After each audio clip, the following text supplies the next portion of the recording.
Il me faut marcher seul, faire face à la musique de ce parcours que j'ai choisi, le travail d'une vie. Mais quelquefois quand j'en ai assez, que je songe à tout abandonner, tu veux que je sois ce que je suis. Ils sont tous de grands sportifs qui ont remporté un titre international à un moment ou l'autre de leur carrière. Mais ils ont également tous un autre point en commun. Ils ont été testés positifs pour le dopage. Quelle était leur motivation? Pourquoi la victoire était-elle si importante? Que voulaient-ils prouver? Savaient-ils que c'était dangereux? Pourquoi certains sportifs se droguent-ils? Le dopage ne date pas d'hier. Depuis l'Antiquité, les athlètes ont tenté d'améliorer leur performance par d'autres moyens que l'entraînement. Par exemple, lors des Jeux olympiques antiques, les athlètes grecs consommaient de la viande de chèvre pour mieux sauter et de la viande de taureau pour mieux lancer. Évidemment, l'évolution de la drogue suit l'évolution du sport. En effet, les drogues sont bien plus complexes de nos jours. D'abord, la drogue, c'est une substance chimique qui... il y a différentes catégories de drogues, de substances dopantes pour les athlètes.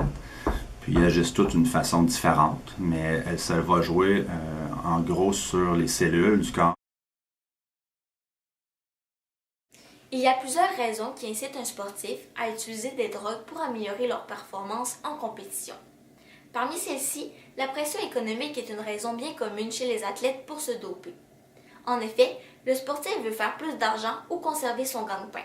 Pour cela, certains décident d'utiliser de l'aide, donc de la drogue, pour assurer une paye.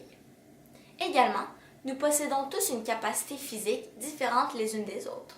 Lorsque celle-ci est dépassée, nous pouvons ressentir une douleur musculaire, une grande fatigue dans notre corps et un manque d'endurance. Les drogues utilisées chez les sportifs permettent justement d'augmenter leur capacité physique pour éviter ces douleurs lors de l'activité physique. Aussi, afin de participer aux grandes compétitions telles que les Olympiques et les championnats mondiaux, les athlètes doivent tous passer par une étape bien importante, les sélections.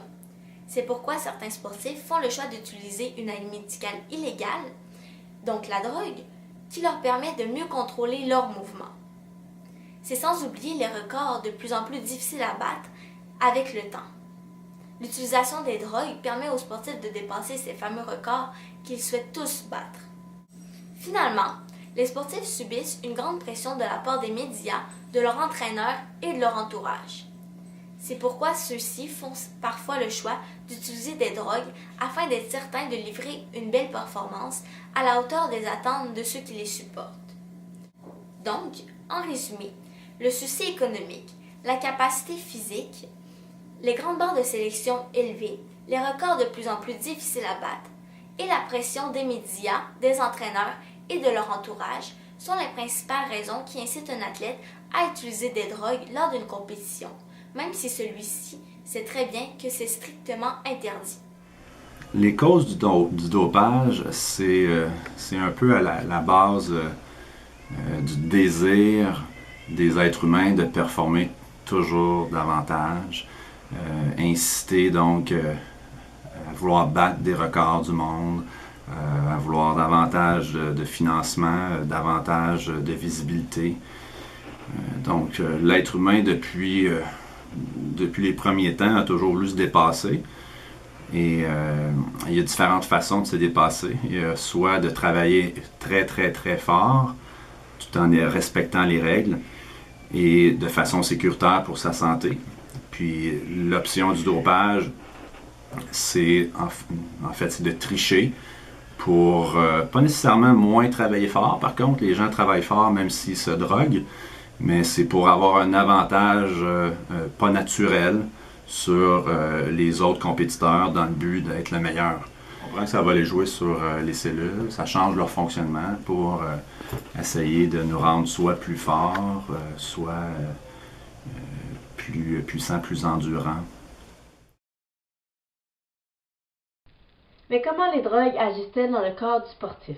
Prenons l'exemple de l'EPO, qui est une drogue souvent consommée par les cyclistes et qui a pour but d'améliorer l'endurance. Pour ce faire, on injecte des globules rouges dans le corps du sportif à l'aide d'une seringue. Mais quel est le rôle des globules rouges? Les globules rouges produisent l'oxygène. Donc, plus il y a un grand nombre de globules rouges, plus l'oxygénation sera meilleure. Donc, le sportif aura une meilleure endurance. Les athlètes utilisent différentes façons afin d'améliorer leur performance. Par exemple, il y a le dopage sanguin, qui est une sorte de dopage, mais sans l'utilisation de substances chimiques. Pour ce faire, lors de la préparation physique, soit l'entraînement, on prélève le sang du sportif et on le conserve. L'organisme va donc en refabriquer afin de reconstituer la quantité manquante. Puis, un peu avant l'épreuve, on réinjecte le sang au sportif. Le résultat, le même que le PO. Par contre, le test de dopage s'avérera négatif. Par contre, si on repère une trop grande présence de globules rouges, l'athlète sera disqualifié. Il y a aussi le dopage génétique. Le dopage génétique consiste à faire fabriquer des substances utiles à la performance, telles que l'hémoglobine. Pour ce faire, on doit prélever les cellules afin d'y intégrer un gène, c'est-à-dire l'information qui commande l'activité cellulaire. Ensuite, on le réintègre au corps du sportif. Le dopage génétique a déjà fonctionné avec l'EPO et l'hormone de croissance. Par contre, il est une méthode beaucoup plus dangereuse et beaucoup plus difficile à déceler. Le dopage a des effets positifs et négatifs. Mais pourquoi certains sportifs utilisent le dopage? Peut-être parce qu'ils ont entendu que les drogues avaient des effets positifs sur eux, alors ils décident de les utiliser, même s'ils n'ont pas pris connaissance de toutes les conséquences. Comme effet positif, nous pouvons avoir une meilleure oxygénation des muscles avec le PO, une amélioration de la puissance musculaire avec les drogues de nandrolone, la testostérone. Ça produit un effet d'antistress avec les amphétamines et le cannabis, et ça peut être un moyen de non-fatigue avec la morphine, la nicotine, la caféine, la cortisone, la cocaïne et les amphétamines. Mais il y a aussi beaucoup de points négatifs en prenant de la drogue. En général, les effets principaux sont les accidents cardiaques et circulatoires, l'insuffisance rénale et hépatique, les cancers, l'impuissance parfois, la stérilité chez les deux sexes, des troubles de la grossesse chez la femme enceinte, etc. Les effets peuvent agir sur le côté cérébral, métabolique, cardiovasculaire, respiratoire et hématologique. Pour la conséquence négative principale, on peut soit perdre tous nos titres ou purger une peine de prison.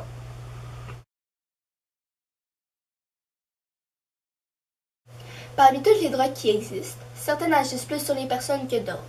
Par exemple, il y a la cocaïne, l'héroïne, l'éthérphine, le cannabis et le PO. La cocaïne chez le sportif produit un amaigrissement du corps, des menaces des troubles cardiaques graves, de l'élévation de la température du corps et une dilatation des pupilles. Cette drogue est surtout utilisée en cyclisme, en tennis et en football. Le cannabis est 5 fois plus puissant que la marijuana. Le cannabis provoque une plus grande agressivité, la perte de mémoire et des troubles dans les tissus adipeux, le cerveau, le foie et les reins. La dose d'un seul joint mettra 3 semaines à 4 mois à s'éliminer du corps. Il procure plus d'effets dans le basketball, le handball, le saut de haie et les gardiens de but de soccer. L'héroïne mettra aussi plusieurs effets dans l'intellectuel et le physique, comme le cannabis. L'éthérphine est surtout utilisée pour les chevaux de course. À faible dose, il entraîne une excitation du système nerveux central. Elle est composée de propriétés d'analgésiques à peu près 10 000 fois plus fortes que la morphine. Le PO est surtout utilisé en cyclisme et en course à pied.